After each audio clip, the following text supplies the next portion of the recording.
प्रथम सामुएल अध्याय 5। एथि मध्यरे पलेस्टीय माने परमेश्वर सिंधुक नहीं एबन एजरु अजदोद को जाइथिले। तही उत्तरु पलेस्टीय माने परमेश्वर सिंधुक नहीं दागोन मंदिर को आनी दागोन देवता निकटे रखिले। तही परदिन अजदोद्र लोक माने शीघ्र उठन्ते, देख दागोन सदाप्रभु सिंधुक सम्मुखरे मुह माड़ी भूमि रे पड़ी अछि। तेणु सेमाने दागोन को पुनर्बार उठाई ताहा स्थान रे रखिले। पुणी सेमाने तही आर दिन प्रभातरे शीघ्र उठन्ते, देख दागोन सदाप्रभु सिंधुक सम्मुखरे मुह माड़ी भूमि रे पड़ी अछि।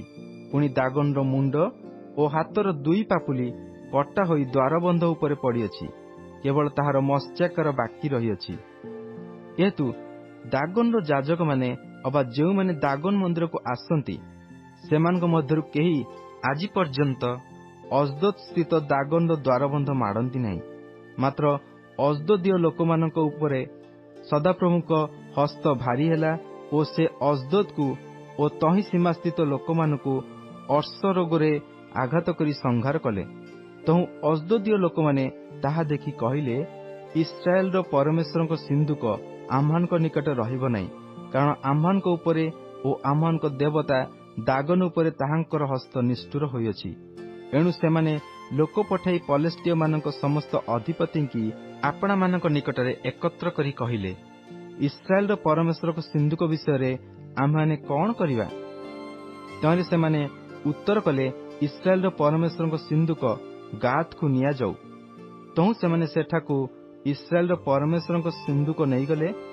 पुणी सेमाने ताहा नहीं गला उत्तारे एपरी हेला जे सदाप्रभुक हस्त नगर विरुद्ध रे अति महाव्याकुलता जनक हेला। पुणी से नगरस्थ सान बड़ उभय को आघात कले ओ सेमानक ठारे अर्शरोग बाहरिला। तो सेमाने इक्रोन को परमेश्वरक सिंधुक पठाइले।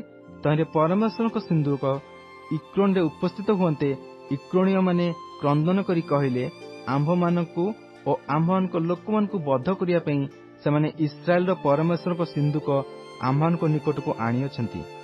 एतु सेमाने लोक पठाई पलेस्टीय मानक समस्त अधिपति की एकत्रित करी कहिले, इस्राएल रो परमेश्वरक सिंधुक पठाई दियो, ता स्व स्थान को फेरी जाओ, ता आंभमानकु ओ आंभमानक लोकमानकु बद्ध न करू, कारण नगरर सर्वत्र मृत्युजनक व्याकुलता जन्मी थिला। परमेश्वरक हस्त सेठारे अति भारी थिला। पुणी जेउ लोक माने मले नाही सेमाने अर्श रोगरे पीड़ित हेले, आउ नगरर आर्तनाद आकाश को उठिला।